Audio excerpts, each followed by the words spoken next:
Vous êtes sur le point d'écouter Distorsion, un podcast sur...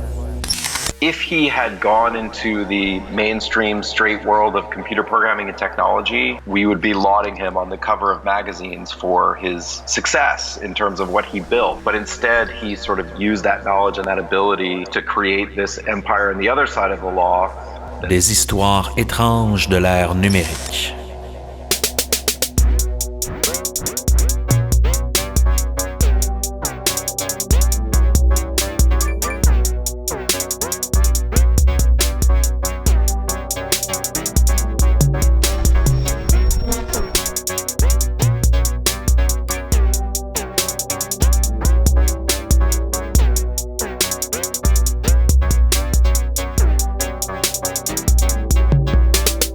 En 2005, Paul Leroux décide de mettre sur pied un important réseau de pharmaciens et médecins américains pour vendre des médicaments en ligne.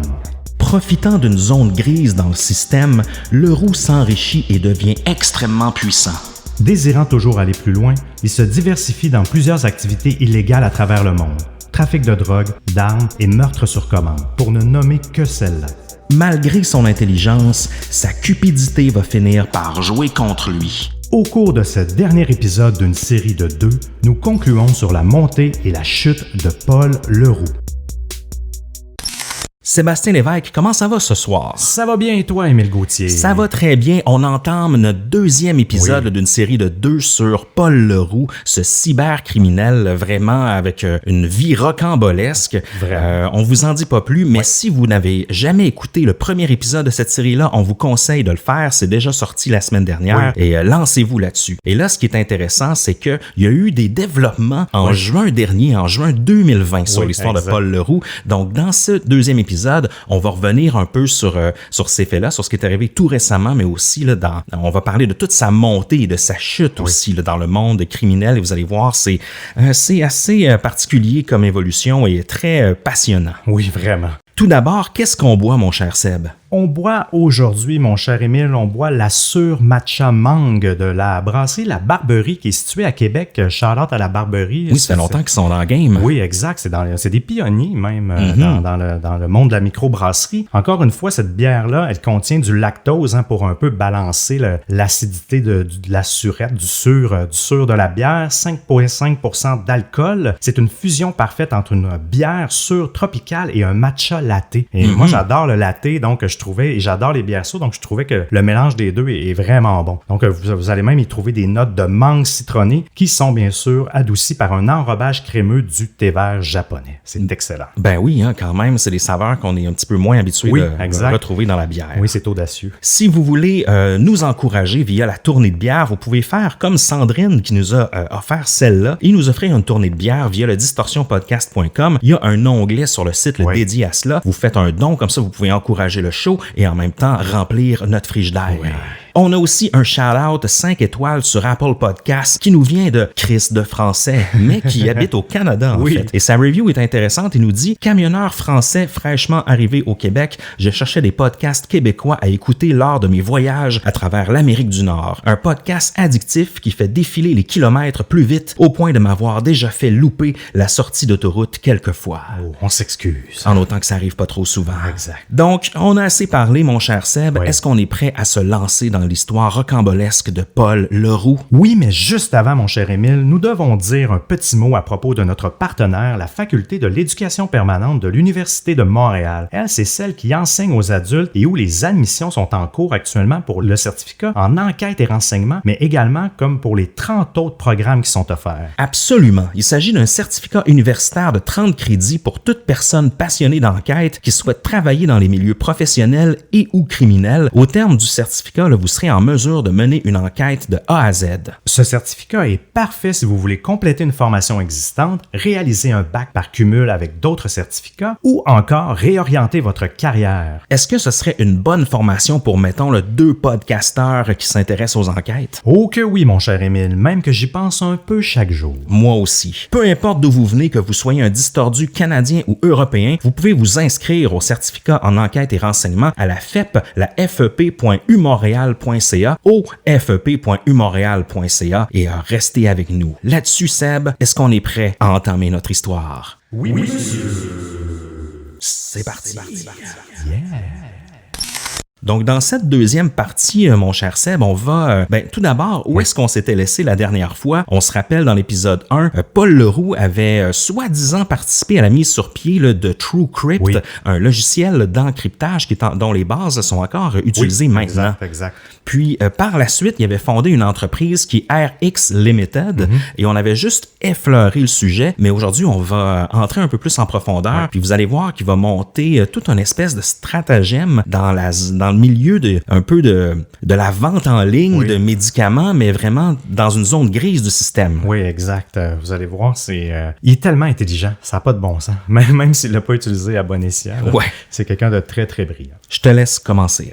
Un peu comme on vous le disait lorsqu'on vous racontait lors de la première partie, suite à son départ du monde du cryptage, du moins sous son propre nom, Paul Leroux s'est dirigé vers le milieu des casinos en ligne, mais sans grand succès, pour ensuite se diriger vers le milieu pharmaceutique selon les conseils de son ami avocat du Costa Rica qui lui avait vraiment dit tu vas faire plus d'argent avec les médicaments que les casinos. Là. En 2005, Leroux crée une entreprise israélienne au nom de IBS System. Cette société allait devenir le bras droit du service à la clientèle de son empire des médicaments sur ordonnance. Lors de l'enregistrement de la compagnie, Leroux est répertorié à une adresse à Rotterdam, aux Pays-Bas, à côté d'une image numérisée de son passeport australien, donc de vraiment sa vraie identité. Souvent, lorsqu'il crée des coquilles d'entreprise, il utilise toujours sa vraie identité malgré tout. À certains endroits, vous allez voir, il va utiliser des faux passeports, mais souvent, il utilise quand même sa vraie identité, on dirait sans pudeur, malgré l'illégalité de ce qu'il veut faire. Oui, exactement, mais on dirait que à ce niveau-là,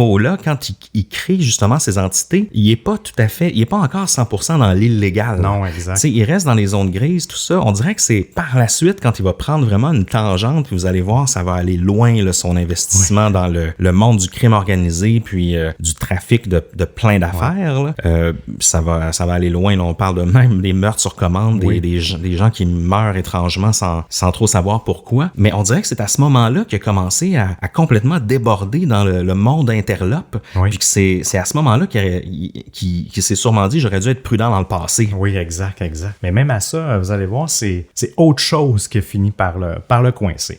Bref, pour démarrer le tout, il s'est lié à deux frères israéliens pour démarrer l'entreprise là-bas, Tomer et Boaz Tagar, qu'il avait préalablement rencontré sur un forum de discussion fidèle à ses habitudes. Peu de temps après avoir créé cette entité, Paul se met en marche et commence son projet qui nécessite des connaissances informatiques avancées dans le but de créer un pipeline numérique transparent qui connecte légalement des médecins américains aux pharmaciens, finalement pour aboutir dans les mains des consommateurs de médicaments américains. Donc une façon de commander en ligne, mais justement avant le temps, en 2005. Oui, exact. C'était extrêmement précurseur, effectivement. L'une des personnes clés dans ce stratagème est Charles Schulz, un pharmacien expérimenté de 74 ans qui habite à Oshkosh, j'espère que je le prononce bien, qui est situé au Wisconsin aux États-Unis. Ayant été médecin militaire pendant la guerre de Corée, il avait ouvert sa première pharmacie en 1964 et l'avait dirigée avec sa femme Jeanne. Après quelques faux départs, la pharmacie Schulz est devenue une entreprise établie située dans une rue pittoresque du centre-ville d'Oshkosh. Dans les années 1980, il a acheté une seconde pharmacie à Monroe, qui est une ville qui est située à environ à 100 000 au sud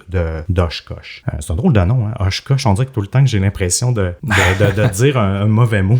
Pendant des décennies, Schulz était un homme d'affaires respecté dans les deux communautés, un bon patron et un travailleur infatigable. Par contre, au cours de l'été 2006, Schulz reçoit un fax d'une entreprise dont il n'avait jamais entendu parler, Alphanet Trading, avec une adresse à Costa Mesa, qui est située en Californie. La lettre lui offrait une opportunité commerciale attrayante. Alphanet pourrait augmenter les ventes de médicaments en magasin de Schulz avec des prescriptions en ligne sans aucun investissement de sa part. Son rôle n'aurait pas pu être plus simple. S'il devenait affilié à Alphanet, il lui suffirait de se connecter au système informatique de l'entreprise, de remplir les ordonnances rédigées par les médecins américains et de les expédier à l'aide d'un compte FedEx, le compte d'Alphanet. Il serait ensuite remboursé par virement bancaire du prix du gros de l'ordonnance, plus une commission de 3,50 $ par ordonnance remplie. Ouais, c'est quand même, mais ça a l'air sketchy, tu sais. J'ai de la misère à croire des fois qu'un pharmacien de sa trempe, avec autant d'expérience, soit tombé là-dedans. Il me semble que quand tu vois le portrait de tout ça, ça a l'air fishy, là. Ça a l'air un peu étrange. Un peu louche, oui, mais même lui, par la suite, il savait qu'il naviguait en zone grise, mais les profits, des fois, c'est plus fort que tout. Ça fait penser un peu à ce qu'on vit au Canada. On vit un peu ça avec le cannabis. On a la SQDC, la Société québécoise du cannabis, mais il y a plein d'autres marchands ailleurs en ligne qui vendent du cannabis, mais justement, c'est un peu une zone grise, à savoir, oui, c'est légal d'en vendre au niveau médical, mais est-ce que parce que tu peux en vendre d'une façon médicale, tu peux en vendre au grand public aussi, puis on sait qu'il y en a qui le font. T'sais. Oui. Donc, je me dis à quelque part que ça fait un peu penser à ça. C'est vrai, j'avais pas fait le parallèle, mais t'as absolument raison. Mais lui, c'est clair que c'est un marché qui est beaucoup plus contrôlé, là, c'est-à-dire que en tout cas, ça semble être beaucoup atteindre des proportions vraiment énormes aussi. Ah oui, vous allez voir, là, les chiffres sont impressionnants. L'offre de Alphanet arrive particulièrement à un bon moment pour Schulze, qui est dans une situation vulnérable. Je vous explique. Son entreprise est en déclin depuis une dizaine d'années, malheureusement, alors que les chaînes de pharmacie à grande surface commençaient à évincer les petits commerces de quartier.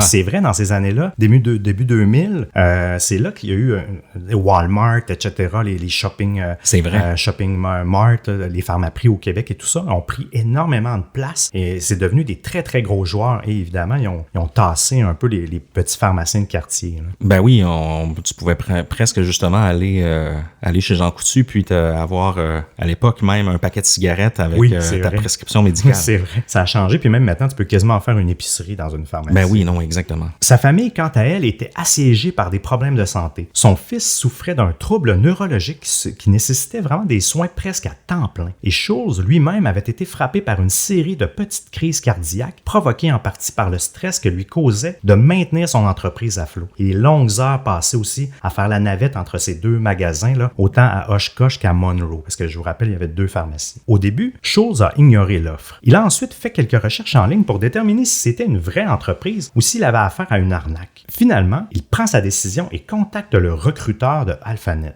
Schulze avait dès le départ des doutes sur l'éthique de l'opération. Mais le recruteur les a rapidement dissipés en envoyant à Schulze des copies des licences des médecins qui rédigeaient déjà des ordonnances et qu'Alphanet ne vendait pas des substances qui étaient vraiment contrôlées par le gouvernement et que dans le cas contraire, justement, il risquait la prison. Fait qu'il jouait là-dessus parce qu'il vendait pas n'importe quel médicament, là, vous allez voir. Oui, des médicaments qui étaient dans d'autres listes. Oui, c'est ça, exact. Alphanet et ses dizaines de sites web affiliés offrent une gamme de médicaments sur ordonnance allant du Propecia, qui est un médicament contre la chute des cheveux, aux différentes formes génériques de Viagra. Mais ses 3 plus gros vendeurs sont le Ultram, le Soma et le Fioricet. J'en connais aucun des 3. Non, exact, il a fallu que je fasse un peu de recherche. Le Ultram, c'était la version générique d'un analgésique opioïde appelé le Tramadol. Donc, c'est pas loin des opioïdes. Là, oui, dans le fond, c'est ça. C'en est un. Après ça, il y a le Soma, qui est également connu sous le nom de Carisoprodol, que lui, c'est un relaxant musculaire qui est souvent prescrit pour des problèmes de dos. Pratique aussi. Oui, exact. Et le dernier, Fioricet, était souvent prescrit pour traiter les migraines. Et en plus de ça, pour le rassurer davantage, Alphanet a donné à Schulze, ça me fait bien rire, le numéro d'un ancien agent de la DEA en Floride, qui lui a rassuré qu'aucun des médicaments qu'il expédierait ne lui causerait des problèmes. Mais tu sais, donc je doute de la validité de l'agent de la DEA qui a fourni ça là, comme preuve. Il a peut-être été payé pour rédiger. Ben oui, c'est ça. Là. Payé avec un gun sur la tempe. C'est ça, puis je me demande si c'est un vrai agent. Là. À l'été 2006, Schulze signe ses 2 pharmacies et peu de temps après, il remplissait des milliers d'ordonnances à chaque mois. Son compte reçoit des virements bancaires en provenance de Hong Kong de façon très fréquente, dont le montant de chaque dépôt atteint souvent des dizaines de milliers de dollars. Donc, ça marche très bien pour lui jusqu'à présent. Sur les différents sites d'Alphanet, les clients remplissent un questionnaire sur leurs antécédents médicaux et sur leurs symptômes. Et ensuite, commandent le médicament de leur choix et payent par carte de crédit. Donc, ça donne presque un diagnostic en ligne. Oui, exact. C'est en même temps, c'est futuriste dans le sens que on voudrait que le système fonctionne un peu comme ça. Oui, c'est clair. Mais là, ça laisse place à tu peux mentir. Tous les abus, oui, tu sais, un questionnaire en ligne, il peut pas te voir. Il peut pas constater que tu... Ah non, c'est vraiment très rigolo. Le questionnaire médical est ensuite transféré à un médecin américain recruté par l'entreprise pour rédiger une ordonnance sur la base des réponses fournies par le client. Ouais. C'est vraiment un système idéal. Oui. L'ordonnance est ensuite transférée à un pharmacien qui est situé aux États-Unis et qui utilise le compte FedEx fourni pour expédier les médicaments aux clients. Le médecin et le pharmacien reçoivent des honoraires pour chaque commande, donc les deux sont payés. Oui, c'est ça. Là. Le système était très complet. La base de données contenait l'historique des commandes de chaque client et suivait les dates et les montants de leur dernier achat. C'est presque plus précis que ce que tu obtiens dans une vraie pharmacie ou avec ton médecin de famille, mais peut-être un peu trop facile. Si une nouvelle commande était faite là, avant la fin de la prescription, le client ne pouvait pas obtenir son renouvellement de ses médicaments là, avant la fin du délai approprié, comme dans la vraie vie. Oui, j'ai trouvé ça brillant. Tu sais, on dirait qu'il y avait une éthique quand même qui entourait ça. Oui, c'est peut-être juste pas un enrobage pour montrer qu'ils ont une certaine rigueur. Mais tu sais, Paul Leroux connaît rien. Je veux dire, il n'a pas étudié en médecine, là, en éthique médicale. Non. Parfois, l'entreprise rencontrait des problèmes avec la réglementation américaine, évidemment, mais si une ordonnance ne pouvait plus être expédiée à partir d'un certain état, le système la supprimait. C'est brillant. Si les règles concernant un médicament changeaient, le système s'adaptait en conséquence. Donc, il y avait une mise à jour un peu. Là. Parfois, certaines filiales américaines étaient inspectées par le conseil de pharmacie locale. Ainsi, le pharmacien audité ne déconnectait pas du système pendant quelques jours. En fait, il déconnectait, puis il réapparaissait dans le système un peu plus tard. Oui, c'est ça. Il se cachait un petit peu pour disons, devenir un petit peu discret par rapport aux gens qui surveillaient. C'est clair. En 2005, maintenant, lorsqu'un prénommé Moran Oz, un nouvel employé de RX Limited, la maison mère d'Alphanet, la compagnie de Paul Leroux, lorsque ce gars-là commença son emploi, l'entreprise comptait 8 pharmacies américaines opérant dans le système et prenait 8000 commandes par semaine. Oui, c'est beaucoup c'est que 8 pharmacies. Là. Donc, il devait rouler à mort. Mais beaucoup trop pour en apparence. Oui, c'est des petits commerces. De Oshkosh, Wisconsin. Ils n'ont même pas ça comme client, je suis sûr. Du moins pas en une semaine. Non, ça en fait de la commande. C'est clair qu'il fallait faire quelque chose pour un peu cacher tout ça. Mais l'entreprise se développa rapidement et après quelques mois, le nombre d'employés a doublé. Parmi les nouvelles recrues, il y avait un homme du nom de Alan Berkman, dont la responsabilité principale, du moins au départ, était de fournir un soutien au niveau de la comptabilité aux pharmaciens et aux médecins américains. Pour ce qui est des employés du bureau d'Israël, ils étaient obligés d'adopter des noms à consonance américaine et de dire qu'ils étaient situés dans l'État du Utah, par exemple. Dans le cas de Oz, il se nommait Ron Martin et Alan Berkman était Alan Berkman. Mais ça, c'est communément utilisé pour même plein de compagnies légales. Toutes les centres d'appel font ça. Oui, exact. Le travail d'Oz, de Moran Oz, ne nécessite aucune connaissance des produits pharmaceutiques, ni même de l'infrastructure technologique derrière RX Limited. Il arrive chaque matin au bureau, donc un vrai bureau physique. Il examine rapidement les ordonnances téléchargées par les médecins aux États-Unis, puis clique sur quelques boutons pour les envoyer à l'une des pharmacies participantes au programme de RX Limited, en répartissant les commandes en fonction des capacités quotidiennes de chaque commerce. Oui, il y avait une intelligence artificielle, du moins dans le software, qui calculait tout ça. Le reste du personnel israélien était responsable de la communication avec les médecins et des pharmaciens et du service à la clientèle, c'est-à-dire la gestion des problèmes de mots de passe, des envois perdus, des cartes de crédit expirées et des questionnaires médicaux incomplets qui sont rejetés par les médecins. Donc, ils faisaient un genre de trim de tout ça. Boaz et Tomer Tagar, les associés de Paul Leroux pour l'entreprise israélienne, ont déclaré à leurs employés qu'ils avaient un troisième partenaire silencieux dans leur entreprise, un programmeur que Tomer avait rencontré après avoir publié une annonce dans un forum de discussion. Ce programmeur a géré l'infrastructure de l'entreprise dont il a externalisé une partie à 2 entrepreneurs situés en Roumanie. Cependant, les opérations quotidiennes et les plans futurs de l'entreprise ont été déterminés par les frères Tagar. On fait un bond en juillet 2006. Oz est revenu de vacances pour découvrir que Boaz avait été évincé de l'entreprise. Aucune raison n'a été donnée sur le différend qui s'est passé entre les frères, mais à partir de là, Tomer serait en charge, dirigeant les opérations de l'entreprise se déroulant principalement aux États-Unis. Donc, Paul Leroux est toujours en arrière de ça. Il est jamais public facing. Il fait aucun meeting, il va jamais au bureau. Non, il habite clairement pas là, dans pas ces villes-là puis dans ces pays-là. Après le départ de Boaz, le chiffre d'affaires a continué de croître. Oz et Berkman ont recruté des amis pour travailler avec eux, vantant les quarts de travail flexibles et le bon salaire, bien sûr, qui était généralement environ 15% plus élevé que les autres emplois de centres d'appel en Israël. Oui. Donc, ils étaient généreux là-dessus. Oui, c'était facile parce que les centres d'appel, ils ont un gros taux de roulement malgré tout. Ah oui, mais c'est difficile de travailler là. Ah oui, vraiment, moi-même, pour l'avoir fait plus jeune. Là. Mais justement, il arrivait quand même à attirer beaucoup de monde parce qu'il offrait vraiment des bons salaires et des bons horaires. Là. Fait que étant donné que c'était tellement profitable qu'il pouvait en faire profiter aux employés. Donc là-dessus, il y avait un petit peu moins de problèmes. Il y avait moins de problèmes de rétention justement que d'autres entreprises. Oui. Puis, un après-midi, là, à l'automne 2007, un message instantané est apparu sur l'écran d'ordinateur de Moran Oz. « Je suis votre patron maintenant », a écrit quelqu'un qui s'appelait Paul Leroux, un nom que Moran n'avait jamais entendu parler auparavant, lui pourtant dans l'entreprise depuis 2 ans. Oui.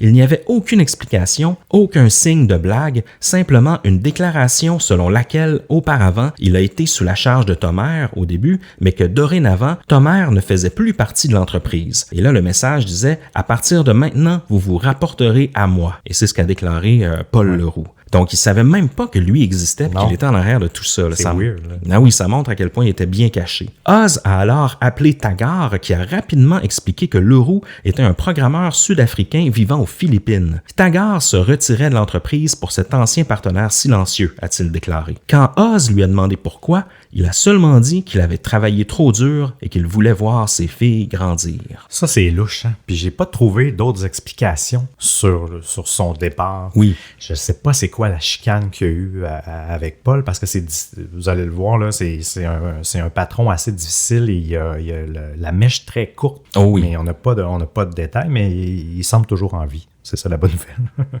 En 2007, les affaires vont très bien et Leroux déménage vers les Philippines avec sa femme et sa fille à Manille. Il opère son entreprise à partir d'une luxueuse maison dans la communauté fermée haut de gamme de Dasmariñas. Et là, on n'en avait jamais parlé, ça, qu'il avait une femme et une fille, Paul Leroux. Oui, exact, qu'il a rencontré avant, je pense que c'était en Australie, si je ne me trompe pas, qu'il y a eu, et puis vous allez voir, il y a même eu d'autres enfants, là, mais oui, c'est sa première femme, mais très, très discrète, là, à part à l'arrestation, j'ai vu une photo de son passeport, mais sinon, elle n'est jamais vraiment impliquée dans quoi que ce soit. De ce que j'ai vu, elle n'a pas été non plus...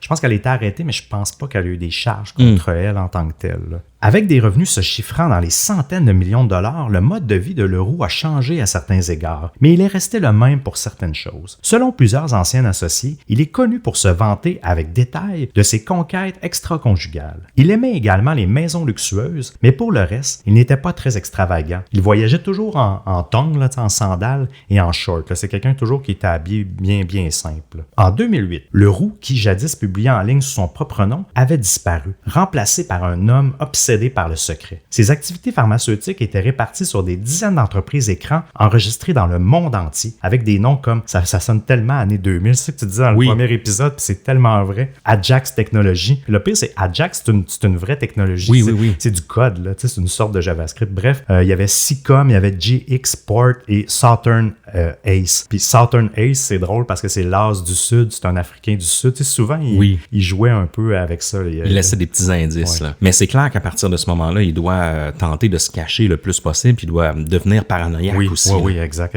Leroux utilisait souvent l'identité suivante sous ses entreprises, John Bernard Bolins, et avait même un faux certificat de naissance et un passeport zimbabwéen à ce nom-là. Mais lui-même, il provenait de là, mais quand même, il a réussi à se faire créer une nouvelle identité. Leroux avait un autre faux certificat de naissance zimbabwéen pour un certain Johan William Smith, qui est un alias assez ironique parce que c'est un nom qui est populaire en Afrikaans, là, en fait, la langue qui le fait abandonner l'école. C'était vraiment un nom qui était beaucoup utilisé pour ces gens-là. Là. Un autre acte de naissance mentionne son identité comme William Vaughn, et ce n'était que pour nommer ceux-là. Là. Il y en a eu vraiment plein d'autres. Auprès de ses employés, il utilisait aussi plusieurs autres pseudonymes. Il possédait également un passeport diplomatique de la République démocratique du Congo à son propre nom. Certaines personnes l'appelaient Benny, d'autres sont allées avec Boss ou même Paul, si elles connaissaient son vrai nom. Selon un proche qui a vu personnellement, écoutez, ça m'a fasciné, ça m'a même, j'ai réfléchi pendant une journée, ça me faisait capoter, qui a vu personnellement 100 millions de dollars dans des paniers en osier alignés sur les murs de son bureau à Makati, là, qui est une petite municipalité en banlieue de la Manille. Puis il se souvient même que les billets de 100 $ US étaient chacun des billets était estampillé d'un lapin rose. Oh! Tu sais, je trouve que ça va loin là, dans l'ego et l'orgueil. Là, je sais pas qu'est-ce que ça peut signifier, un lapin rose. Ben moi, ma seule référence, c'est soit Énergiseur. Tu sais, il y a les publicités d'Énergiseur, les batteries, il y avait un lapin rose. Mais sinon, c'est un lapin blanc. Mais dans le film La Matrice, il y avait un lapin blanc dans que le personnage poursuivait. Enfin, je me suis demandé si c'était pas une référence à ça. Mais au niveau Énergiseur, je sais pas non plus.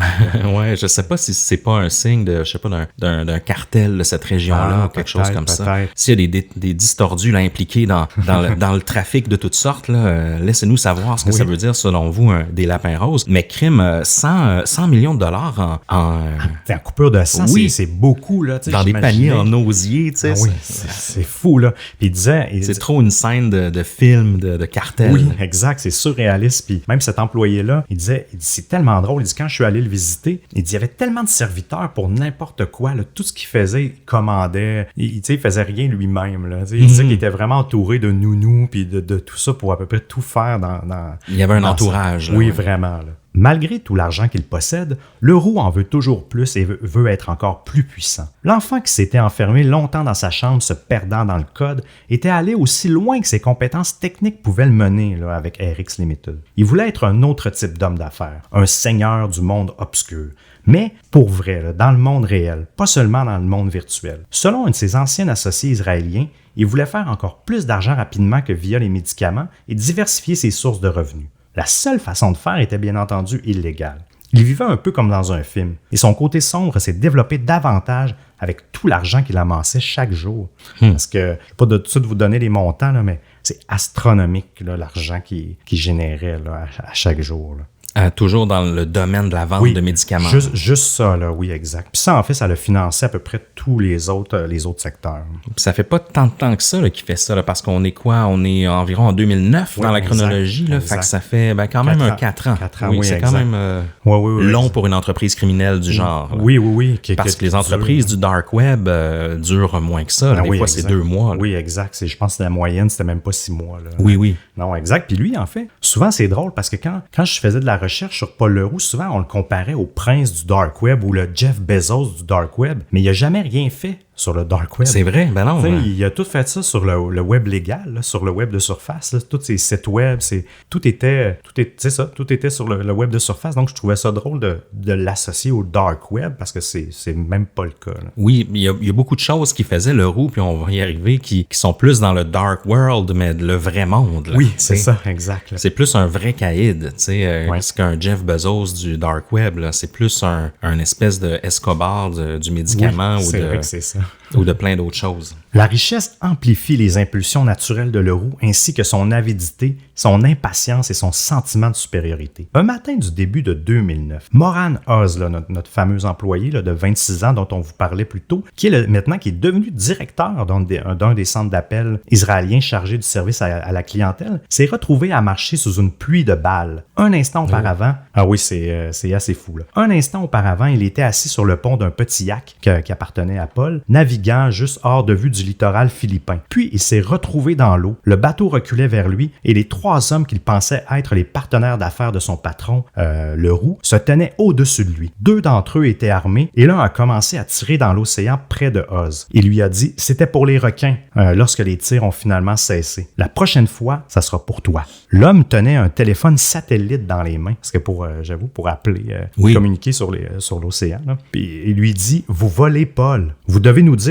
où vous mettez l'argent. » Oz se sent complètement désincarné, paniqué et réplique « Quoi qu'il ait pensé que j'avais fait, c'était une erreur. Si j'avais fait quelque chose, je l'aurais dit. » à Paul. Fait que ça, c'est juste une parenthèse là, que je voulais vous dire, mais puis même dans le livre de Evan, il raconte tout comment tout ça s'est passé. En fait, Paul l'avait fait venir aux Philippines. La veille, il avait été cherché à l'aéroport, dans sa BMW. Il l'avait fait coucher dans une belle villa. Tu sais, il l'avait amené déjeuner, puis il l'a amené sur le bateau sans jamais rien dire. C'est un guet-apens. Oui, vraiment. Puis ça a l'air que même le lendemain de cet incident-là, Paul est revenu le chercher pour le ramener à l'aéroport. Puis là, Oz, il a dit, mais pourquoi? Puis il dit, c'est pas moi qui décide. Il dit, c'est pas moi qui a commandé ça. OK. Fait que c'était étrange, puis ça a l'air qu'il en parlait pas comme si de rien s'était passé. Mais Oz, un peu comme d'autres, vous allez voir, personne veut démissionner. Ils ont tous peur de lui, fait qu'il reste à l'emploi. À l'emploi de Paul, malgré la crainte et tout ça. Là. Donc, ils en savent trop pour démissionner. Oui, c'est ça. Je ne crois pas que Moran Oz, là, qui a grandi à Jérusalem, s'attendait à ce genre d'aventure lorsqu'il a décidé en 2005 de travailler dans un centre d'appel, avouons-le. Là. Ouais. En février de la même année, il venait de terminer ses études secondaires et son service obligatoire dans l'armée israélienne. Il rendit visite à un oncle à New York, réfléchissant à la prochaine étape de sa vie, soit aller à l'école, soit démarrer sa propre entreprise, et lorsqu'un ami l'appela pour lui annoncer que son beau-frère avait lancé une entreprise en Israël et cherchait à embaucher du personnel, en fait, les seules exigences étaient qu'il ait une bonne maîtrise de l'anglais et une compréhension là, de base des ordinateurs. C'est donc là que Oz est rentré chez lui et a accepté le boulot. Et là, on connaît la suite. 4 ans plus tard, il se faisait tirer dessus à travers les requins dans l'océan. Pourtant, Leroux et Oz avaient une très bonne relation et il avait même confiance en lui, car ils s'étaient rencontrés à quelques reprises, autant à Hong Kong qu'à Makati, pour ouvrir un autre centre d'appel pour le service à la clientèle d'Alphanet et RX Limited, mais cette fois-ci à Tel Aviv. Oui. Oz était toujours accompagné de Berkman, le comptable, lors de ses voyages pour rencontrer Leroux. Alors que RX Limited grandissait encore, Leroux ouvre d'autres centres d'appel, là encore une fois pour Alphanet, et adopte des techniques agressives de marketing par email pour recruter davantage de clients. En fait, il utilise que des listes de courriels de spam, mais utilise aussi des centaines de noms de domaines différents, comme en fait le yourpills.com par exemple.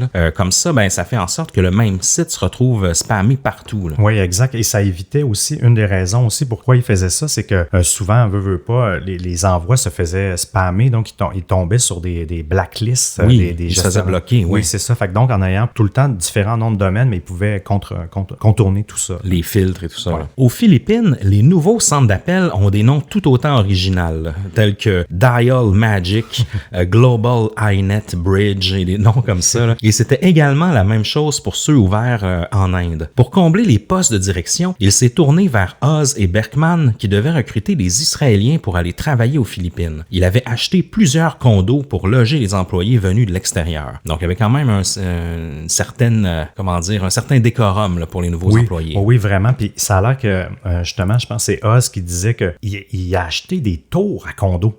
Oui, rien de moins. Hein? Vides pour justement faire du roulement. Puis il disait il comprenait pas pourquoi il faisait ça, mais il faisait beaucoup bouger ses employés de centres d'appel. Il y en avait plusieurs. Il faisait toujours se promener. Je sais pas si c'est pour brouiller des pistes. Même lui, il comprenait pas la logique derrière ça. Oui, sans doute. Hein? J'imagine un peu comme on fait dans le trafic sexuel aussi. Oui, exact, ça fait en sorte que c'est des gens qui sont plus contrôlables. Hein? Tu les sors de leur ville, tu les amènes ailleurs, ils vont parler moins, ils vont ils risquent de moins faire rire de l'info, je pense, en les bougeant souvent. Oui, effectivement. Oui, je suis rendu. Je vais juste on est parti dans nos.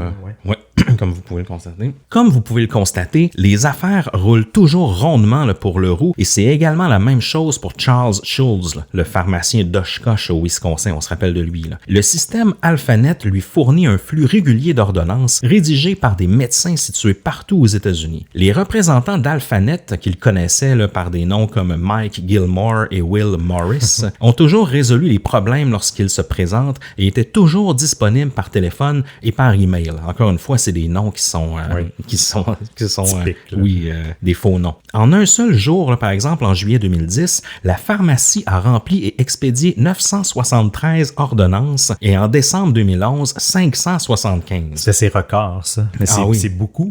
Ben oui. Schulz savait bien là, que le volume des ordonnances venant à sa rencontre impliquait fortement que les médecins n'examinaient pas là, les questionnaires médicaux des patients très rigoureusement. Là. Mais vu qu'il n'a jamais eu de problème avec les autorités et que tout se cache flow aidait la rentabilité de son entreprise, il ne s'en souciait pas trop, ou du moins ne voulait pas se poser de questions. Mais on sait, quand on commence à être négligent, c'est là qu'on peut faire des erreurs. Exact. À la fin de 2011, les 2 pharmacies de Schultz ont expédié plus de 700 000 ordonnances. Alphanet avait transféré plus de 27 millions de dollars à partir de divers comptes à Hong Kong et au compte de banque de Schultz. La majeure partie de l'argent devait couvrir le prix du gros là, pour l'achat des médicaments, mais 3,3 millions de dollars provenaient des frais d'ordonnance que Schultz avait reçus, que l'entreprise avait augmenté d'ailleurs là, en 2007 de 3,50 à 4 dollars chacune. Donc un petit 50 sous de plus, mais sur 700 000 ordonnances en une année. Là. C'est clair. Là. Mais en même temps, il me semble qu'ils doivent commencer à trouver la soupe chaude un peu, là, rendu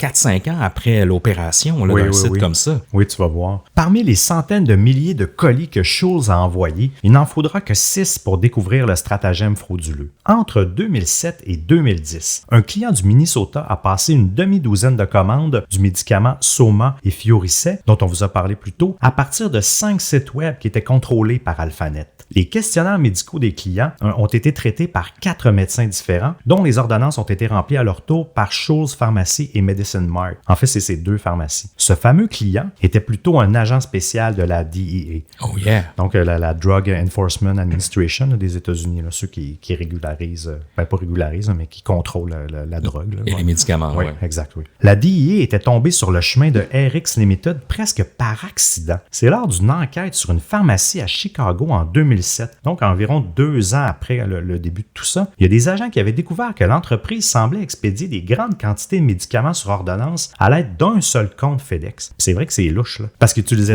tous le même compte FedEx. Lorsque les autorités ont obtenu les dossiers de la compagnie FedEx, ils ont trouvé quelque chose d'encore plus étonnant. Environ 100 pharmacies à travers le pays utilisaient ce même numéro de compte. OK. Là, c'est vrai que ça commence à être louche. Tous livraient principalement les mêmes 3 médicaments, encore une fois, le Fioricet, l'Ultram et le Soma. En octobre 2007, les agents de la DEA ont commencé à faire des achats de médicaments sur ordonnance sur un des sites web qui était relié à RX Limited, sur un site appelé acmemeds.com. Heureusement pour eux, lorsque chaque livraison arrivait, elle était étiquetée avec le nom du médecin qui avait rédigé l'ordonnance et la pharmacie qui avait rempli la commande. Donc, il y avait à peu près toutes les informations qu'ils avaient besoin pour leur enquête. Ils ont également remarqué que sur les sites web de l'Empire, pour rassurer les clients, les sites soulignaient tous qu'ils ne vendaient pas des substances contrôlées, que leurs médicaments étaient distribués par des médecins et ou des pharmaciens certifiés et ou agréés par le conseil d'administration et que les clients de RX Limited n'avaient pas besoin de voir un médecin en personne ou même d'avoir une ordonnance au préalable avant d'acheter des médicaments sur ordonnance en ligne. Il y a un agent de la DEA s'est alors connecté en tant que client, a rempli le questionnaire médical et a commandé 30 comprimés de Soma. L'ordonnance a été remplie par une pharmacie à Monroe, Wisconsin, appelée Medicine Mart, qui appartenait à Charles Schultz. Mm-hmm. La DEA s'est rapidement rendu compte qu'il y avait plusieurs dizaines de sites web qui étaient reliés à RX Limited, à partir desquels les clients pouvaient effectuer des achats de médicaments avec des noms tels, il y en a tellement, là, Cheap RX Meds, encore une fois, il y a le RX de RX Limited, allfarmeds.com, buymedscheap.com, Your Pills, comme on vous avait dit, il y avait Speedy RX, encore une fois, .com. Donc, toutes sortes de noms variés comme ça. Là. Oui, c'est ça. Des fois, tu as l'impression qu'il y a des fautes d'orthographe intentionnelles dans le nom du site web, tout ça, là, c'est très louche, tout ça. Oui, parce que même les clients, tu sais, je me mets dans la peau des clients aussi qui achetaient ça, tu sais. J'imagine que quand tu veux, c'est sûr que le système américain n'est pas comme notre système au Canada. Je sais pas si c'est plus compliqué d'avoir des... Puis même le prix des pilules, je pense que c'était quasiment le même prix du marché. Mm-hmm. Fait que c'était pas une question d'économie, je pense que c'était vraiment une question de facilité d'accès. C'est clair. Parce que eux-mêmes, là, quand tu commandes ça la première fois que tu mets ta carte de crédit là-dessus sur un courriel que tu as reçu en spam, là, il me semble que, en tout cas, personnellement, j'aurais toujours peur de me faire avoir, tu sais, que je reçoive jamais rien ou des fausses pilules ou des placebos ou quoi que ce soit. Là. Non, c'est clair. Mais en même temps, tu sais, étant donné qu'ils vendaient des opioïdes, ça crée une dépendance, tu sais, puis c'est clair que c'est pas tout le monde qui commandait ça qui avait mal au dos, tu sais. Non, c'est sûr. Ou il y en a que ça a peut-être commencé comme ça, puis que finalement, ça a évolué en autre chose, mais ces gens-là, ont besoin de leur dose, tu sais, puis ils n'iront pas chez le pharmacien, tu sais, la dose dose qu'ils ont besoin pour leur dépendance va plus loin que la dose prescrite pour leur mal de dos par leur médecin. Tu sais. Donc, c'est vraiment pratique. C'est comme un pusher en ligne pour eux autres. Oui, t'as absolument raison. Mais avant d'aller plus loin, Seb, c'est le moment de remercier nos membres Patreon parce qu'ils ont été nombreux à nous rejoindre pendant la pandémie cette année. Je te laisse aller. On commence par remercier Pauline B.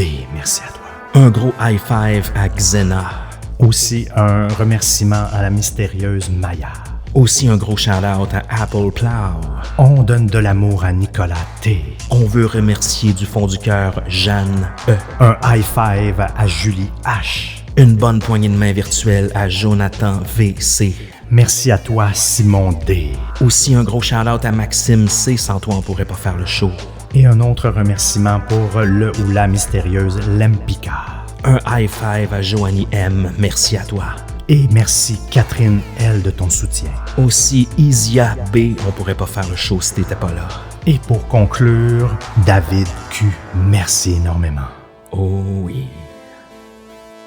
On fait maintenant un bond pour revenir à l'incident du bateau avec Oz et les requins en 2009. Après cet événement, le comportement de Moran Oz avait changé, et on le comprend. Là. Oui. Il était devenu très renfermé et méfiant. Son entourage se questionnait à savoir pourquoi, sans savoir ce qui s'était réellement passé. Pour Oz, il semblait aussi que Leroux était devenu différent après ce voyage. Dans les mois qui ont suivi, il est devenu de plus en plus vicieux, menaçant même les employés quand quelque chose n'était pas fait comme lui il voudrait que ça se fasse. Là. Par exemple, il pouvait menacer Berkman via un autre employé en disant « Il ferait mieux de répondre au téléphone ou il n'y aura plus de main pour le faire, ni de langue pour parler. » Oui. Donc, c'était des menaces de sévices corporels. Parmi les gestionnaires de ces différents centres d'appel, il y avait de plus en plus de rumeurs qui circulaient au sujet du patron, là, telles que le fait qu'il faisait du trafic d'êtres humains, qu'il faisait même du commerce d'armes et qu'il faisait tuer des gens sur commande, même qu'il avait une entreprise possédant une flotte d'avions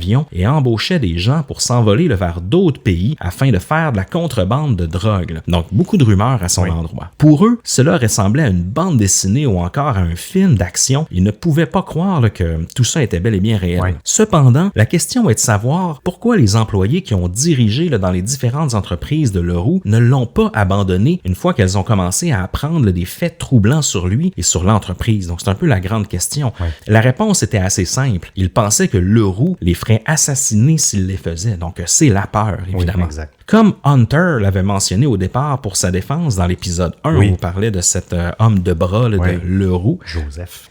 Et puis, ces gens là, n'avaient pas tort d'avoir peur. Par exemple, Omer Bezalel, qui était un des directeurs des opérations dans l'une des entreprises israéliennes, avait tenté, lui, de quitter une entreprise de Leroux. Il s'en est suivi là, que 2 gars lui ont montré des photos de sa famille en lui disant « Vous n'allez pas démissionner. » Le sous-texte était là.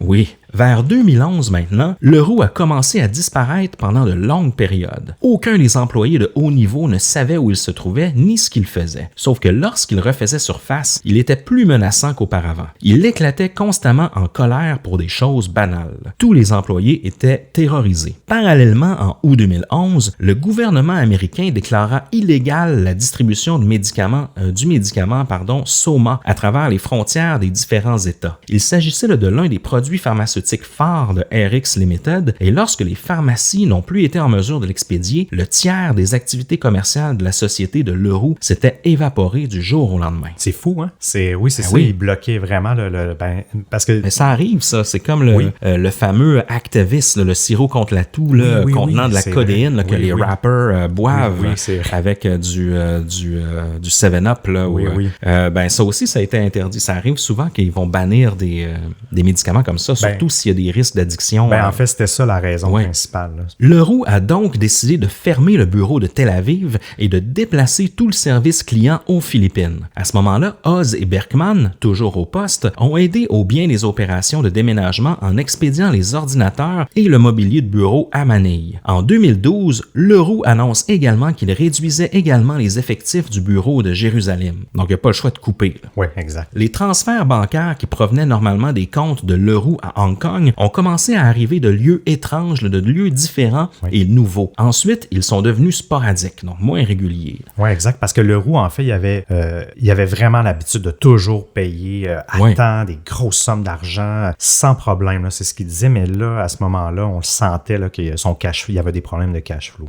Bientôt, l'entreprise n'avait plus les fonds nécessaires pour payer les indemnités dues aux employés qui étaient licenciés. Quand Oz s'est plaint, Leroux a viré les 2/3 de l'argent et s'est engagé à envoyer le reste bientôt. Qu'il n'a jamais eu.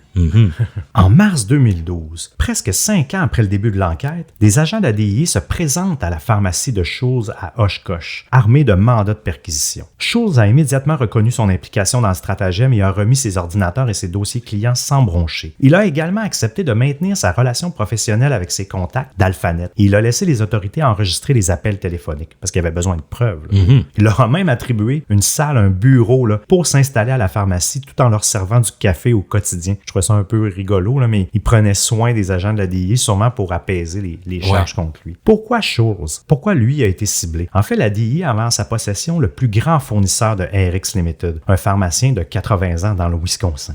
Schulz avait tout de même peu d'informations, lui, sur le fonctionnement de l'entreprise, beaucoup plus vaste auquel il avait participé. Il n'avait que quelques noms et numéros de téléphone et courriels sur les ordonnances ainsi que la comptabilité, mais le reste, il n'y avait pas d'autres contacts. Là. Lui, il envoyait les médicaments puis il recevait l'argent sans plus. Là. Mais les agents tiraient les ficelles de l'entreprise, espérant en trouver une ficelle en fait qui les conduirait à celui qui était assis au sommet, car à ce moment, Paul Leroux n'est toujours pas dans le collimateur des autorités. Là. Ben oui, il est toujours incognito. Ouais. C'est long, là. 5 ans d'enquête, là. Ça a été vraiment long, là, essayer de décortiquer tous les dossiers, mais c'est sûr que là, quand ils ont perquisitionné avec Schulz, ils ont eu plus d'infos. Il a fallu qu'ils remontent tous les noms de domaine, les pharmacies, les adresses FedEx.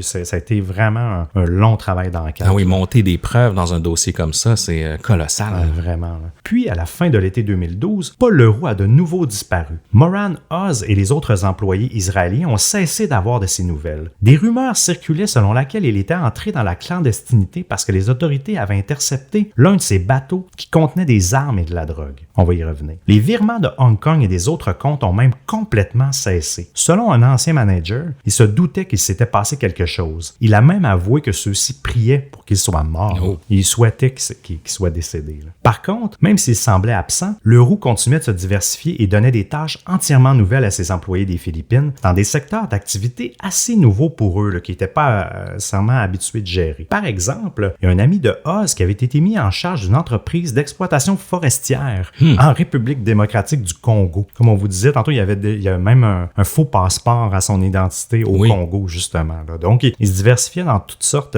d'activités. Il y a un autre employé israélien philippin, parce qu'il habitait aux Philippines, avait été chargé de mener une opération complexe pour se procurer de l'or directement auprès des mines africaines.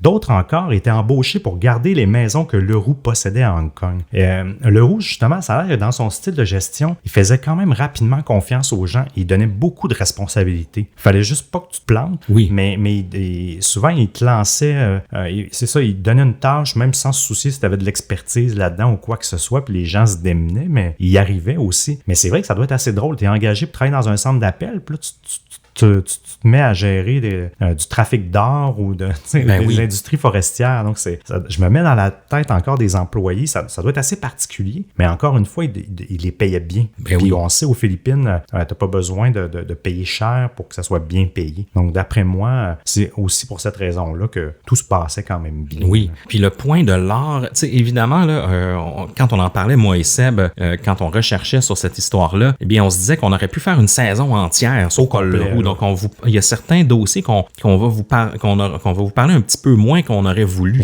Dans le cas de l'or, ben, c'est qu'il semblerait que c'est plus facile de blanchir de l'or, en fait, que de l'argent. Donc, il y avait tout intérêt à faire ça. Puis le milieu des mines au Congo, entre autres, et ailleurs, ben, tu sais, c'est quand même assez corrompu. Oui, exact. Puis une fois que tu as l'or en ta possession, ben, tu peux la détruire, tu peux la faire refondre, tu peux faire autre chose avec ça, tu peux la revendre d'une certaine façon.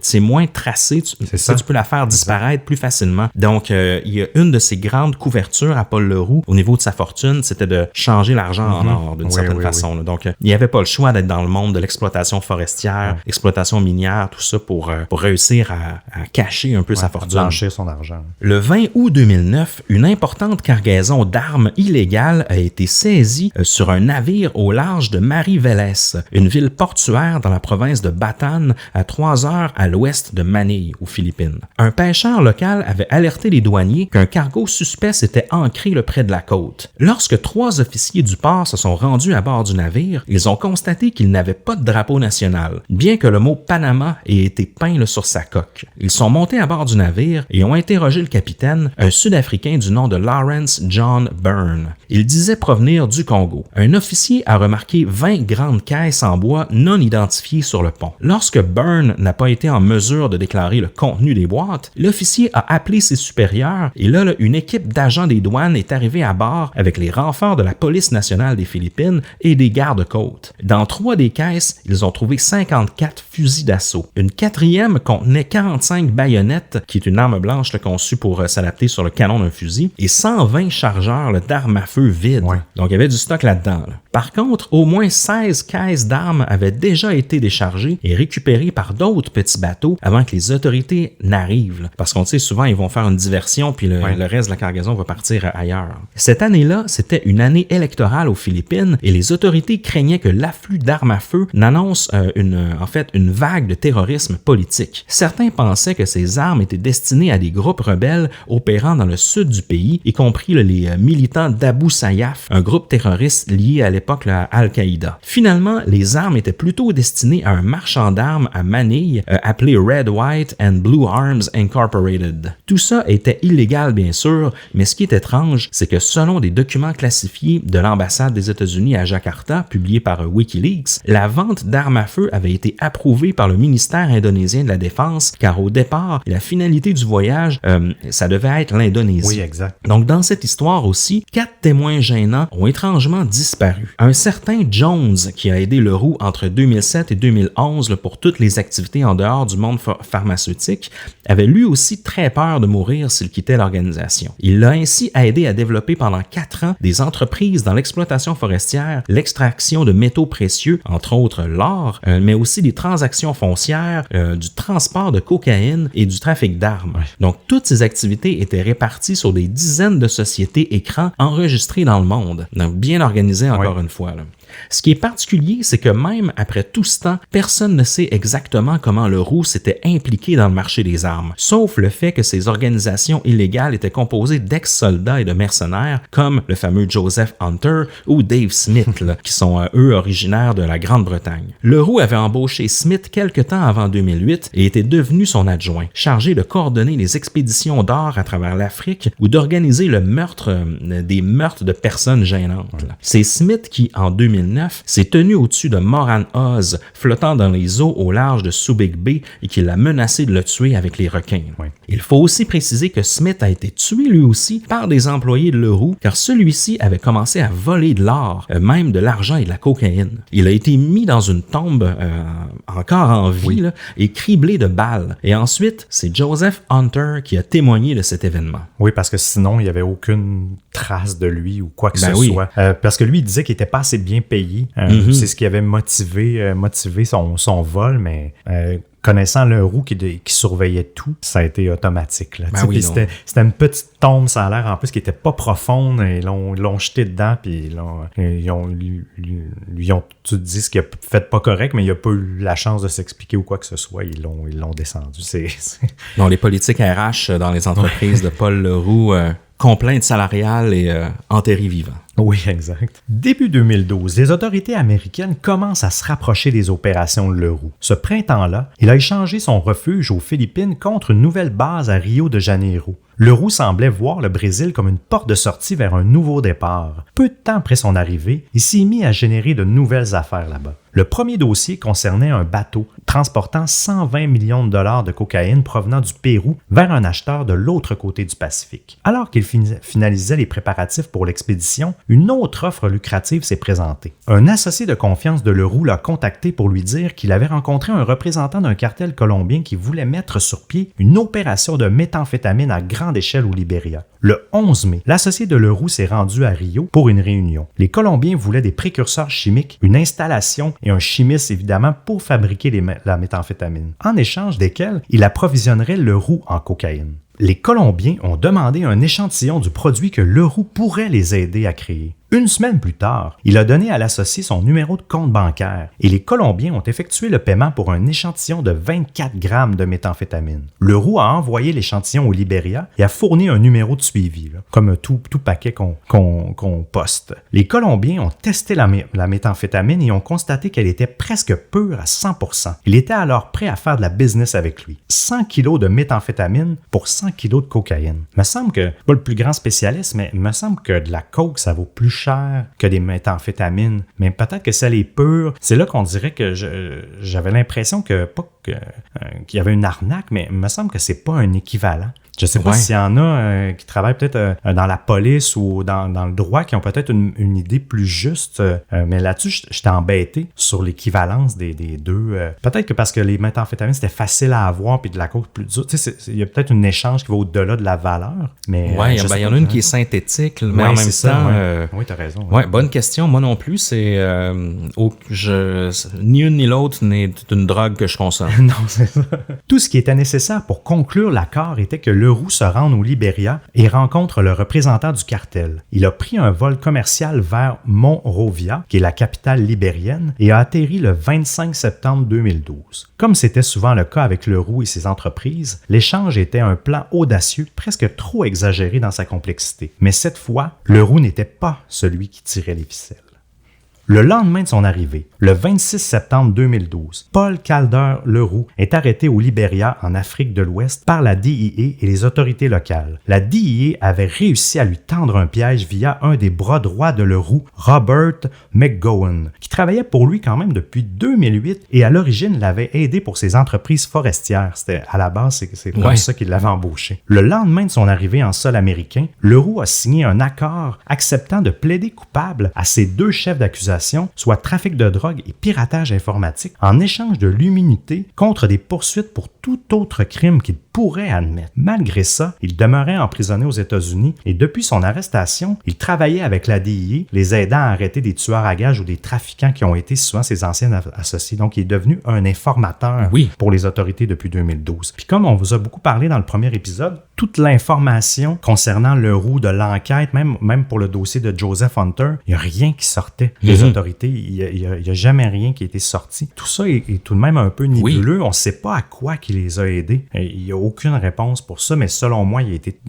a dû avoir de l'info. Il a dû collaborer pour vrai, puis il a dû vraiment les aider. Ah non, la tonne d'informations que ce gars-là peut révéler aux autorités dans le monde du trafic d'armes, du trafic de drogue, d'exploitation minière, même illégale, tout ça. C'est quelqu'un qui en connaît beaucoup, je pense. Oui, vraiment. C'était vraiment un bourreau de travail. Il disait, il y a un de Oz, il disait qu'il travaillait 18 à 19 heures par jour, selon lui. Que c'était vraiment qu'il arrêtait jamais 7 jours sur 7, là, sans arrêt. Bref, comme Émile vous le disait en début d'épisode, le 12 juin 2020, là, donc 3 semaines environ avant l'enregistrement de ça, malgré l'immunité qui a été promise, il a été condamné à 25 ans de prison sur une multitude de charges contre lui, là, y compris justement trafic de drogue, piratage informatique et blanchiment d'argent. Il fait face aussi également à des accusations supplémentaires aux Philippines pour le meurtre d'au moins 7 personnes, dont Catherine Lee, là, la courtière immobilière qu'on vous a parlé dans le premier épisode. D'après moi, il sortira pas de prison avant de mourir. Là. Donc, c'est un peu comme ça que son histoire s'est terminée. Un peu comme Émile le disait, évidemment, là, il y a tout le côté, disons, de son cartel et tout ça. On n'a pas pu tout vous mentionner parce qu'il y a énormément de détails. Puis je vais vous en donner un peu tout à l'heure. Mais on sait, dans le fond, la DI, il attendait juste ça, de pouvoir le coincer. Il s'est fait vraiment prendre à son propre jeu d'une certaine manière. Là. Ils ont sûrement dû retenir un peu les informations qui leur étaient utiles pour eux, la DIA. Oui. Mais par la suite, tous les dossiers de meurtre de ces trucs-là, ça touche moins la DIA, ça. Oui, ben oui, donc, ils ont dû avoir un stratagème quand même, parce que je trouve qu'ils ont été quand même brillants dans leur décision, parce qu'ils ont sûrement acquis de l'information quand même pertinente. Puis le gars, quand même 25 ans de prison, vous allez me dire, il y a des meurtres d'impliqués, c'est pas tant que ça, là. Ça pourrait être prison à vie, mais il y a des chances que ça se retrouve longtemps, là, qui passe beaucoup de temps de prison, là, puis qui en sortent jamais vivants, là. On sait aussi ce qui attend un peu ce type de personnes-là en prison, mais jusqu'à date, on a vu un pattern, tu vas me dire, Paul Leroux n'était pas du dark web, mais on a vu un peu un pattern de suicide ou de meurtre, de mort étrange, pardon, dans les prisons de gens qui ont possédé des sites sur le dark web ou des gros sites transactionnels comme ça. Donc, peut-être que c'est aussi ce qui attend Leroux, là, une genre de mort étrange, inexpliquée en prison. Effectivement, hein, parce que, je sais pas où est-ce qu'il est emprisonné, c'était comme pas révélé, je sais pas si c'est justement pour sa sécurité ou quoi que ce soit, là, parce que, justement, il est informateur, donc, selon moi, ils doivent protéger le maximum d'informations pour pas qu'il se fasse tuer en prison, là. Mais en fait, où est-ce qu'il y a eu, parce que la DIA, avant qu'il déménage au Brésil, il avait sa trace, là. Mais quand il a déménagé au Brésil, la DIA avait peur de faire avorter l'enquête, mais les autorités brésiliennes ont été hyper collaboratives dès le départ. Il a été mis sous écoute, il a été suivi. Donc, c'est tout ça s'est déroulé assez rapidement. Mais pendant des années,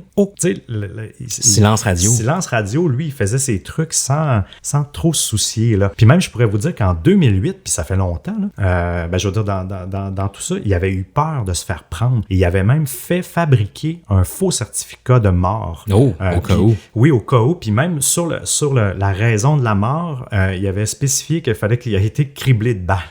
J'ai trouvé ça pas drôle. J'ai trouvé ça drôle, dans le sens que... Il prévoyait mourir comme ça. Oui, c'est ça. Je trouvais ça un peu ironique, d'une certaine manière, là. Donc, c'était assez particulier. Autre chose que je pourrais vous dire, la DIA, comme on vous dit, n'ont jamais voulu donner d'infos. Même à Ratcliffe, là, qui a écrit le livre, lui, il a essayé souvent là, d'avoir des détails. Jamais. La seule chose qu'ils ont dit, c'est que c'était de loin le trafiquant de drogue le plus intelligent qu'ils ont eu à faire. Là. Autre chose, ce qui a mené aussi à l'enquête pour les médicaments et tout ça, puis même le blocage du SOMA, c'est que, comme vous le savez, peut-être sûrement aux États-Unis, il y a eu une crise des opiacés, même à partir de 2007, puis ça s'appelait Opération Baywatch. Puis c'est un peu comme ça qu'ils ont trouvé, je pense, une pharmacie de Chicago qui était dans le réseau de RX Limited, là. Puis ils ont vraiment remonté les ramifications, mais de ce que je comprends, indirectement, il est responsable d'une partie de la crise des opioïdes. Oui. C'est fou, ça. Tu sais, c'est comment qu'une seule personne, par le réseau qu'il a créé, a engendré cette crise-là. Là. Les gens en meurent. Là,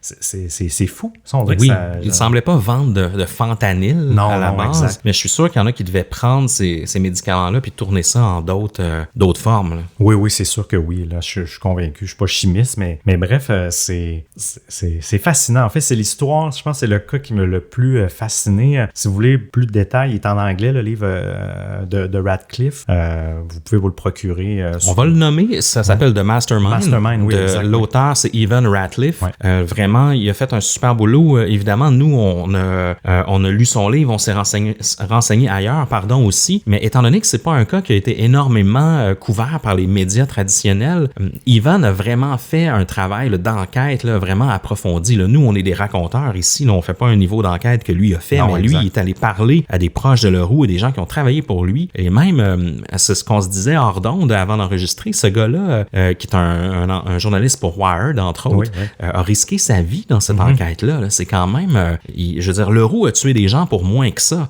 Puis ce gars-là expose des détails quand même, pas tant que ça sur sa vie privée, mais un peu. Non, Puis des faits qui sont quand même assez accablants à son endroit, avec des témoignages, tout ça. Donc, si j'étais Evan Ratcliffe, on dirait que j'aurais tendance à regarder derrière moi assez souvent. Oui, j'y avais pas pensé quand tu me dis ça sur sur le fait qu'il pouvait craindre pour sa vie. Puis c'est vrai, là, parce qu'il a tellement récolté de témoignages de personnes. Il y a plusieurs personnes qui n'ont pas voulu être nommées, mais il y en a qui ont voulu l'être là, sans problème. Donc, effectivement, mais j'ai quand même l'impression qu'il doit se tenir tranquille. Là, oui, c'est clair. J'ose croire. Là. On lui a lancé un appel en passant à Evan pour tenter de... On se disait peut-être qu'on pourrait faire une interview avec lui, un épisode bonus, quelque chose comme ça. Donc, on vous revient si ça débouche à quelque part, mais on voulait lui donner un gros shout-out pour son travail. Son livre, c'est The Mastermind, c'est passionnant. Puis d'ailleurs, il risque d'avoir une production cinématographique adaptée là, sur la vie de Paul Leroux. Oui, absolument. Il y a le réalisateur scénariste Michael Mann qui a entre autres écrit dans les années 80 le Miami Vice, même la nouvelle mouture. Puis il a fait plein d'autres choses, The Aviator, etc. Lui, il a acheté les droits en 2016 d'un autre livre qui a été fait sur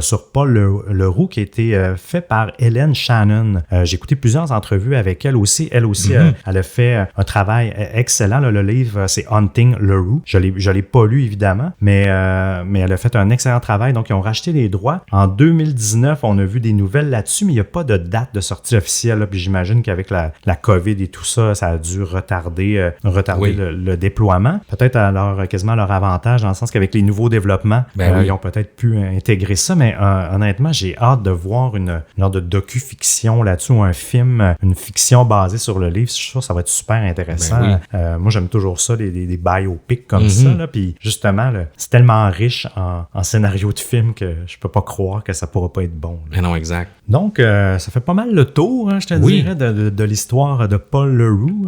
C'était tout qu'un cas que j'ai aimé vraiment me plonger là-dedans. Là. C'est clair.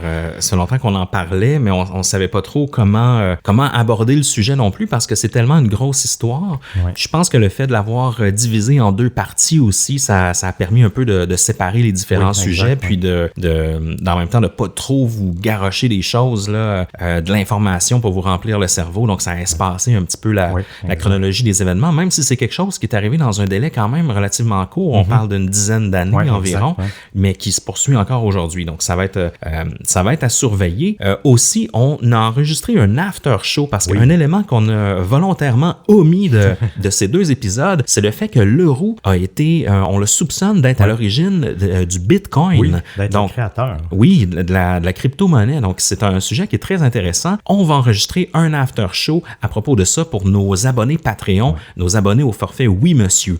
Donc, ces gens-là, évidemment, ils ont les épisodes en avance, tout ça, mais ils ont du contenu exclusif aussi. Donc, ils ont les droits aux after shows qu'on enregistre. Et aussi, parce que là, on arrive déjà en fin de saison, mon cher Seb. Il nous reste un épisode à cette saison régulière. On vous a fait voter les distordus via notre groupe de discussion sur Facebook. Vous avez voté, je pense qu'environ 500 votes pour Anonymous. Donc, le dernier épisode de notre saison actuelle, de notre saison 6, sera sur le groupe des Anonymous. Donc, laissez-nous un petit peu de temps pour terminer la recherche et tout ça. On va vous présenter ça d'ici une semaine ou deux environ. Ça va être très intéressant. Mais les abonnés Oui Monsieur sur Patreon, eux, ils ont droit à un épisode secret qui va sortir un petit peu plus tard cet été. Donc, ça risque d'être intéressant. Mais sinon, on arrive déjà bientôt à la fin de la saison. Donc, une saison un peu perturbée avec le confinement. Ça fait en sorte qu'on a pris un peu de retard alors qu'on avait de l'avance comme jamais dans notre saison. On avait plus de toute la moitié de notre de notre saison, la première moitié qui était enregistrée. Donc, ça allait bien les sorties, tout ça. Avec André aussi, on veut remercier André qui nous a aidé à monter cette saison-là. Puis, merci à votre patience, en fait. Merci aux distordus et à votre patience d'avoir accepté un peu les petites pauses qu'on a pris pour reprendre un peu le rythme d'enregistrement pendant cette pandémie. Mais là, on est en feu et on va terminer ça en beauté. Donc, dites-nous ce que vous en pensez. Est-ce que vous avez aimé l'histoire de Paul Leroux? Est-ce que vous avez aimé le fait qu'on a fait l'épisode divisé en deux? Dites-nous ça. On est partout sur les réseaux sociaux, sur Facebook, YouTube, Instagram, Twitter, Distorsion Podcast, ou encore sur Twitter, c'est Distorsion Pod. Vous pouvez nous dire ce que vous en pensez et même nous suggérer des idées d'épisodes. Oui, parce qu'on va revenir. Oh oui, bien sûr. Et merci encore à vous, les distordus. On vous aime. Et pour terminer, Seb, aurais-tu un mot de la fin pour nous ce soir? Si vous devez acheter des médicaments, ne passez jamais par votre boîte de spam. Oh non.